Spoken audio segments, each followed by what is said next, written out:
So I am Edwin, and I grew up in Texas, and I studied a lot of, actually I went to the Peace Corps after I got a bachelor's degree. I went to Malaysia. I was teaching in Malaysia, physics and math. And then I set up a computer center at the university and taught the first classes in computer science in Malaysia. Based on that, I came back to the U.S. graduate school and studied computer science. And I wanted to go back and teach in the university, so I did that a number of years. I got a master's degree in computer science in Wisconsin, and then I joined a company and went to Vietnam. So I worked in Vietnam for three years in Vietnam, and a year in Hong Kong, another year in Bangkok, in that area. I was about 26 years old then. The work in Vietnam was during the war of 1969 to 73, 74. When the peace agreement was signed, I stayed on, like a number of Americans stayed on, doing similar things after the agreement in 74. In Vietnam, I worked with the U.S. government. I actually brought computer science, computer processing to the intelligence community. So that was an early time of computing. No laptops and cell phones. So I produced intel reports for the pacification program, and the commander's briefing every week on Saturday.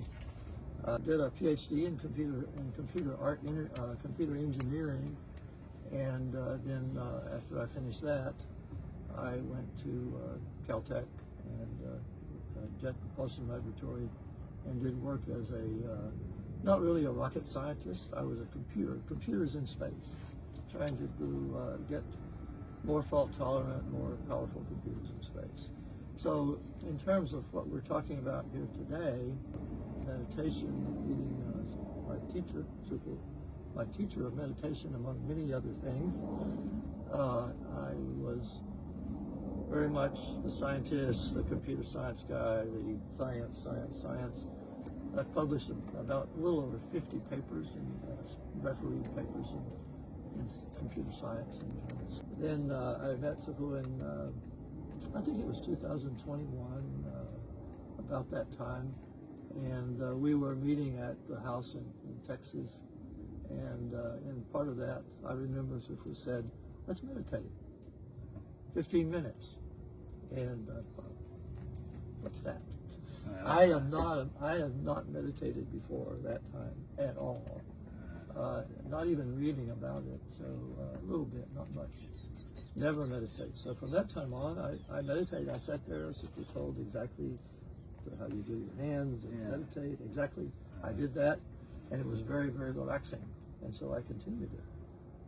And then I remember we met up here on the mountain, and I think so I asked a question. I remember this. There's a lot of detail, but I asked, "Who am I?" That was my question. People asked questions, mostly in Vietnamese, but I listened. I did study Vietnamese, so I listened, and I catch a word. And I'm studying when I listen, but I don't speak. You could ask my wife. I don't speak Vietnamese well at all. And we remembered that later. So then about Christmas time, we had dinner. And Sifu asked me, do you believe I was born in Bethlehem? And I said, I thought very carefully. I said, I could believe that. I didn't know yet, but I said I could. And so as time went on, I saw Sifu as a tower of light, huge, actually right here.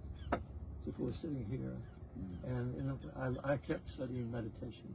And I was down there at that picnic table, way down there. And I saw Sifu here, sitting here, talking to a lady with a Vietnamese hat on. And they were talking a lot, and I didn't want to interrupt, so I decided to meditate down there. And then I was meditating, and all of a sudden I saw this tower of light, taller than these trees. The big one, and then a smaller one that went up, and all of the other things. And that stayed there a long time.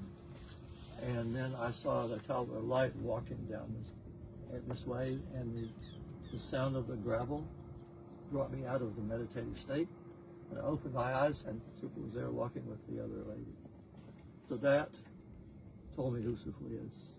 Much, much more than what we see. Unbelievable. So I've seen Sufu that way many times also. Then over time, maybe a few months ago, Sufu told me that I was, in a previous life, I was one of the 12 disciples of Jesus. And then a little bit later, and I was not aware of that. A little bit later, then Sufu said, I was John. And I know that I went to a computer conference in Tel Aviv in 2022, and I went to Jerusalem and around, and it looked a bit familiar to me. But over that time, I've come to know that, and we talked with Peter, who is up there, and Peter said, I am John. And I've heard that. So I am John. I'm also Edwin in this physical body. But John is a previous life. And then up there, I have my own self up there too, that has many lives down there. In fact, Sufu said, I've been here a long time. So and John, I wrote Revelation and 4 other books that are in the Bible. And so Revelation, when John was exiled to an island, in the Greek island Patmos, John was taken up to heaven, where he saw the entity that was the soul, the actual self of Jesus. But John saw the actual entity, human up there, the crown prince.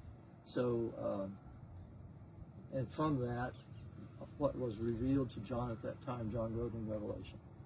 And so for particularly the Christian people with the Bible, all the Christian Catholics and all the Protestants. So John is back, and actually in Revelation and in the book of John, it says that John has a mission to come back.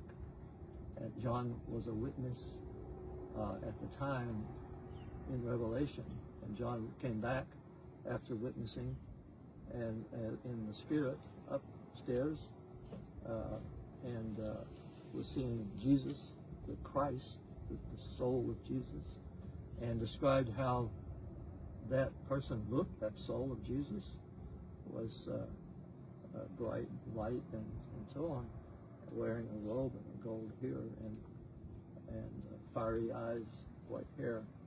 And so John came back and reported all of that, but also said that there was going to be a second time, another witness.